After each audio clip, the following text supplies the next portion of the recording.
देश में भोज सिंह नाम का एक बुद्धिमान राजा रहता था।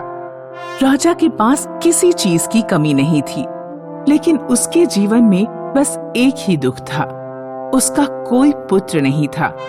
राजा की 3 लड़कियां थीं, अघोरी, शक्ति और सरस्वती। तीनों जवान हो चुकी थीं और विवाह के लिए जिद कर रही थीं। पिताजी, मैं 25 वर्ष की हो चुकी हूँ, मेरा विवाह कीजिए और राज्य मेरे पति के नाम कीजिए, क्योंकि मैं सबसे ज्यादा गोरी और सुंदर हूँ। पिताजी, राज्य इससे नहीं मिलना चाहिए, राज्य मेरे पति को मिलना चाहिए, क्योंकि मैं सबसे ताकतवर हूँ और अपने ही जैसे किसी ताकतवर लड़के से शादी करूंगी। पिताजी, मैं शामली और बुद्धिमान हूँ, मैं अपने ही जैसे किसी लड़के का चुनाव करूंगी। आप चाहें तो राज्य मेरे नाम कर सकते हैं। राजा को समझ नहीं आ रहा था कि आखिर तीनों का विवाह करने के बाद राज्य किसके पति को सौंपा जाए। वह अपनी समस्या लेकर अपने गुरु के पास गया। गुरु ने राजा को 3 घोड़े दिए और राजा के कान में कुछ कहा। राजा उन घोड़ों को लेकर अपनी बेटियों के पास पहुंचा। ये 3 जादुई घोड़े हैं, इन्हें लेकर राज्य में या राज्य के बाहर घूमने जाओ और अपने जीवन साथी को चुनो। जो भी सबसे बुद्धिमान जीवन साथी को चुनेगा, उसका घोड़ा उड़ने लगेगा। जिसका घोड़ा उड़ने लगेगा, मैं राज्य उसे ही सौंप दूंगा। तीनों लड़कियां अपने अपने घोड़े पर बैठकर जीवन साथी की तलाश में निकल पड़ी। कहते हैं, मनुष्य अपने स्वभाव के अनुसार अपने जैसे लोगों को ढूंढ लेता है। पहली लड़की, जो गोरी और घमंडी थी, उसने पड़ोस के राज्य जाकर अपने जैसा ही गोरा और घमंडी लड़का खोज लिया। मैं सिंध राज्य का राजकुमार, सबसे गोरा और सुंदर। लोग मानते हैं मेरा कहना, वरना मैं लगाता हूँ कोड़ा। हम दोनों ने एक दूसरे को पसंद तो कर लिया है और मैं तुम्हें अपना जीवन साथी बनाना चाहती हूँ, लेकिन एक समस्या है। क्या समस्या है? समस्या ये है कि हम 3 बहनें हैं। मेरे पिताजी ने तीनों को एक एक जादुई घोड़ा देकर कहा था कि जो भी सबसे बुद्धिमान जीवन साथी का चुनाव करेगा, उसका घोड़ा उड़ने लगेगा और राज्य उसे ही दिया जाएगा। मैंने तुम्हें चुन तो लिया है, लेकिन ना ही घोड़े के पर निकले हैं और ना ही वो उड़ रहा है। अच्छा, तो ये बात है। तुम चिंता मत करो, मैं कोई ना कोई उपाय निकाल लूंगा। मेरे राज्य में एक बड़े बड़े पक्षी पालने वाला रहता है, उसी के पास चलना चाहिए। उधर दूसरी लड़की शक्ति ने अपने ही जैसे एक ताकतवर लड़के को चुना। मैं आरपुर राज्य का राजकुमार, दुनिया में सबसे ताकतवर, कोई नहीं कर सकता मेरा मुकाबला, सबकी बना देता हूँ चटनी। शक्ति अपने ताकतवर साथी को पिता द्वारा कही गई सारी बात बताती है। मैंने तुम्हें चुन लिया है, लेकिन मेरा घोड़ा उड़ तो नहीं रहा है। राज्य हासिल करने का मेरे पास एक और रास्ता है। मैं तुम्हारी दोनों बहनों को मार दूंगा। यदि उन्होंने अपने जीवन साथियों को चुन लिया होगा, तो उन्हें भी मार दूंगा। तीसरी लड़की सरस्वती ने एक गरीब लेकिन दयालु और बुद्धिमान लड़के को चुना। उसने अपने पिता द्वारा कही गई बात लड़के को बताई। देखो, मुझे राज्य का लालच नहीं है, मैं तुमसे प्रेम कर बैठा, इसलिए मैं तुमसे विवाह करना चाहता हूँ। हम तुम्हारे पिताजी के पास चलते हैं। अगर घोड़े को उड़ना होगा तो रास्ते में हो सकता है उड़ जाए, अगर नहीं उड़ा तो जैसी तुम्हारे पिताजी की मर्जी। तीनों लड़कियां अपने अपने जीवन साथियों के साथ अपने घर की तरफ लौटने लगी। शक्ति का जीवन साथी, जो सबसे ज्यादा ताकतवर था, अघोरी और उसके साथ के लड़के पर हमला करने पहुंचा। बचाओ, बचाओ, कोई हमें बचाओ, बचाओ! राजा के सैनिक आकर शक्ति और उसके जीवन साथी को पकड़ लेते हैं और उन्हें राजा के सामने पेश करते हैं। शक्ति, तुम राज्य पाने की प्रतियोगिता से बाहर हो। तुमने गलत जीवन साथी का चुनाव किया। अघोरी, अब तुम बताओ। पिताजी, मैंने सबसे बुद्धिमान जीवन साथी को चुन लिया है। मेरा घोड़ा उड़ने लगा है। अच्छा, लेकिन घोड़ा है कहाँ पर? वो घोड़े को रास्ते में छुआछूत की बीमारी हो गई थी, इसीलिए कल सुबह आप उसे दूर से उड़ता हुआ देख सकेंगे। अघोरी के साथ वाले लड़के ने एक पक्षी पालन करने वाले से कुछ फालतू चील उधार ले ली थी। उसकी योजना थी कि चील रस्सी से घोड़े को उठाएंगी और हवा में उड़ाएंगी।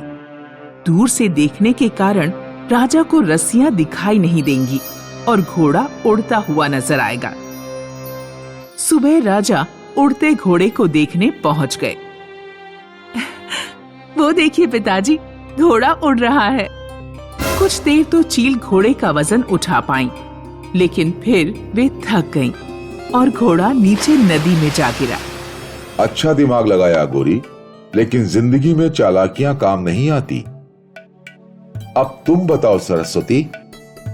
पिताजी, मैंने अपने मन के जीवन साथी का चुनाव कर लिया है। हम दोनों एक दूसरे को प्रेम करते हैं, लेकिन घोड़ा नहीं उड़ पाया। घोड़ा उड़ने की बात तो मैंने ऐसे ही कह दी थी। भला कोई घोड़ा आज तक उड़ पाया है? लेकिन इसी बहाने मैंने देख लिया तुम सबसे सच्ची और ईमानदार हो। तुमने अपने ही जैसे जीवन साथी को चुना है। तुम दोनों ही राज्य के असली हकदार हो। किशनगंज गांव में एक चावल व्यापारी रहता था। उसके पास एक गधा था। व्यापारी रोजाना गधे पर चावल की बोरियां लादकर पहाड़ी पार करके बाजार जाता था। अजी सुनिए, आज आप बाजार जा रहे हैं तो कुछ चावल की बोरियां ज्यादा लेते जाइए। क्यों, आज क्या कोई खास दिन है? आज नहीं, लेकिन कुछ ही दिनों में दुर्गाष्टमी आने वाली है। सभी घरों में खीर बनेगी। खीर के कारण चावल की डिमांड ज्यादा होगी। बात तो तुमने ठीक कही, लेकिन हमारा गधा मुसीबत है। ये तो 2 बोरियों का बोझ भी उठाने में नखरे करता है। तीसरी बोरी पता नहीं उठाएगा भी या नहीं। व्यापारी का गधा बहुत चालाक और कामचोर था। जब व्यापारी उस पर बोरियां डालकर उसे अपने साथ ले जाता, तो गधा बीच रास्ते में किसी भी जगह पर बैठ जाता और उठता ही नहीं। अरे उठ जा भाई, उठ जा। क्या हो गया? क्यों बैठ गया? व्यापारी गधे को चने खिलाता, पानी पिलाता, तब जाकर कहीं गधा खड़ा होता। गधे ने जब उस दिन सुना कि मालिक उस पर 3 बोरियां लादने वाला है, तो वह काम चोरी करने के तरीके सोचने लगा। मालिक की बीवी ज्यादा दिमागदार बनती है। 3 बोरियां तो मैं पहाड़ी पर बिल्कुल नहीं चढ़ाऊंगा। व्यापारी उस दिन एक डंडा अपने साथ लेकर निकला। अगर आज ये गधा रास्ते में कहीं बैठा तो इसके पिछवाड़े पर डंडा लगाऊंगा। गधा हमेशा की तरह बीच रास्ते में बैठ गया। व्यापारी ने कसकर उसे डंडा लगाया। गधे को अपने मालिक पर बहुत क्रोध आया। आज तो इसका नुकसान करवा कर ही रहूंगा। पहाड़ी से पहले एक नदी पड़ती थी। व्यापारी जब गधे के साथ नदी पार कर रहा था, तो गधा नदी के बीचों बीच बैठ गया। सारी चावल की बोरियां गीली हो गईं। अरे, इस गधे ने तो सब मेहनत बेकार कर दी। गीले चावलों को कोई दुकानदार नहीं खरीदेगा। व्यापारी उस दिन चावलों की बोरियां बाजार नहीं ले जा पाया, क्योंकि पहले उसे चावल सुखाने पड़े। अब तो गधा रोजाना यही करने लगा। जब भी वह नदी में पहुंचता, बैठ जाता और चावल की बोरियां गीली हो जाती। व्यापारी अपने गधे से बहुत दुखी था। एक दिन रास्ते में व्यापारी को एक साधु मिले। आज इस व्यापारी की परीक्षा लेता हूँ। बेटा, बहुत भूख लगी है, क्या कुछ खाने को दोगे? व्यापारी ने अपनी बोरी से 5 किलो चावल निकालकर साधु को दे दिए। माफ करना बाबा, चावल गीले हैं। कोई बात नहीं बेटा, वैसे भी जब मैं इन्हें पकाऊंगा तो गीले तो ये हो ही जाएंगे। लेकिन तुम्हारी बोरियां गीली कैसे हो गईं? व्यापारी साधु को सारी बात बताता है।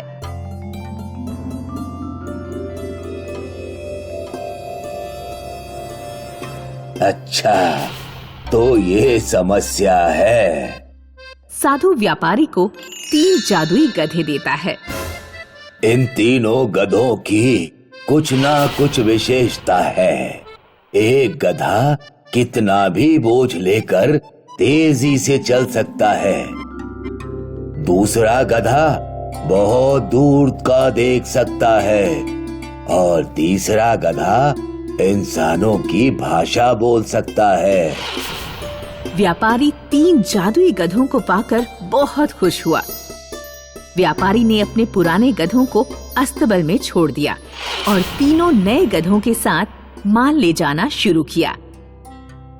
व्यापारी बोलने वाले गधे पर खुद बैठ जाता और बाकी दोनों गधों पर बोरियां लाद देता। इस तरह उसका व्यापार तेजी से दोबारा चल निकला। एक दिन जंगल किनारे कुछ डाकू व्यापारी को लूटने के लिए खड़े हुए थे। दूर तक देख लेने वाले गधे ने तुरंत ये सूचना बोलने वाले गधे को दी।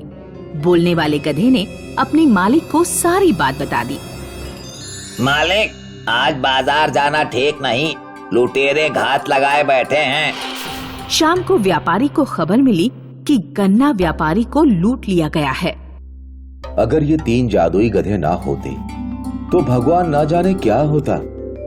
उधर पुराने गधों को बहुत क्रोध आ रहा था। ये तीनों मालिक के प्यारे बने बैठे हैं, मैं इन्हें जिंदा नहीं छोड़ूंगा। पुराना गधा जंगल से एक जहरीले पेड़ की पत्तियां तोड़कर ले आया और उसने वे पत्तियां दांतों से पीसकर अपने खाने में मिला दी और फिर तीनों जादुई गधों से जाकर बोला, भाइयों, आज मेरा खाना खाने का मन नहीं है, खट्टी डकार आ रही है। तुम लोग मेरा खाना खा लो। यदि इसे किसी ने नहीं खाया तो ये बेकार हो जाएगा और अन्न को बेकार करना ठीक नहीं। बोलने वाला गधा सोचने लगा कि आज से पहले इसने कभी अपना खाना नहीं दिया, लेकिन आज अचानक ये इतना मधुर व्यवहार क्यों कर रहा है। हम ये खाना खा लेंगे, लेकिन पहले तुम्हें थोड़ा खाना खाना पड़ेगा। मैंने तुम्हें बताया कि मुझे खट्टी डकारें आ रही हैं, मैं थोड़ा सा भी नहीं खा पाऊंगा। हम गधे हैं, तो क्या तुमने हमारी अकल को भी गधा समझा है? बोलने वाला गधा सारी बात अपने मालिक को बता देता है। व्यापारी पुराने गधे के खाने को एक चूहे को खिलाकर देखता है। चूहा खाते ही मर जाता है। अब इस गधे को यहाँ रखना ठीक नहीं। व्यापारी पुराने गधे को एक धोबी को बेच देता है। धोबी बहुत निर्दयी था। वह खूब ज्यादा बोझ गधे पर लादता और गधे को डंडे से खूब मारता। अरे मर गया रे बापू, काश मैंने खाने में जहर ना मिलाया होता तो मैं अपने पुराने मालिक के पास ही आराम से रहता। दोस्तों, इस कहानी से हमें शिक्षा मिलती है कि जो दूसरों के लिए गड्ढा खोदता है वह स्वयं ही उसमें गिरता है।